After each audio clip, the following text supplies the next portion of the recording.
Welcome back. You're watching DD India Live. I am Tanvi Taneja. More from Europe. Germany is to start controlling all its land borders from next week. The country's Interior Minister, Nancy Faeser, made the decision as the government faces mounting pressure to adopt a tougher stance on illegal migration. This is what she said.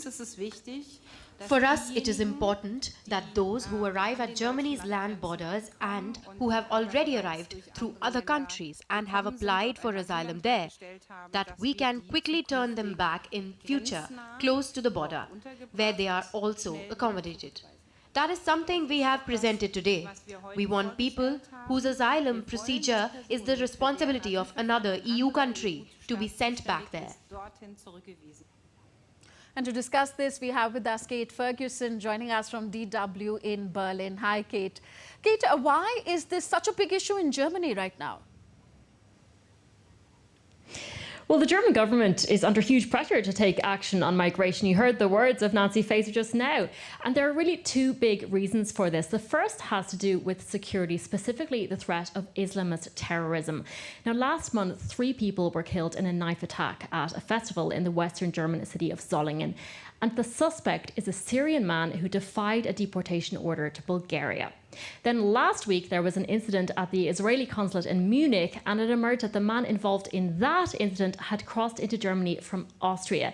Now, these kinds of incidents have only added fuel to the far-right Alternative for Germany party. It's made large gains in regional elections recently, and it's really focused the German government's attention on the fact that public sentiment is really moving much more towards a stricter approach to migration.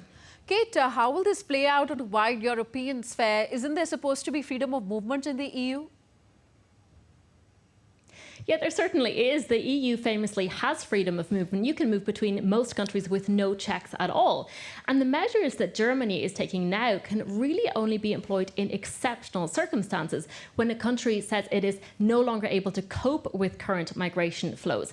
Proving this is quite difficult, so there are definitely questions about the legality of this on an EU-wide level.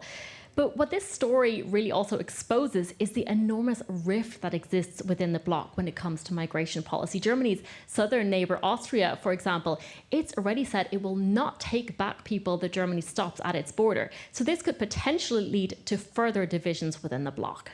And Kate, this is all happening very fast. So how will this policy be implemented by the German government by next week?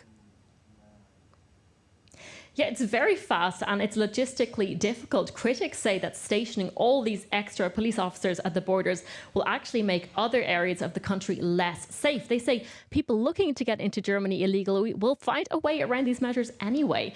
You have to remember that Germany has 9 land borders and people travel between them by car, bus and train, even on foot. So policing all these points of entry will be very challenging. And if these measures are fully implemented, it could result in tens of thousands of detentions or deportations, which will also require a lot of resources being put into processing of these cases. So Germany, we have to say, has its work cut out with this. Okay, thank you, Kate, for those updates. Kate Ferguson reporting from DW, Berlin.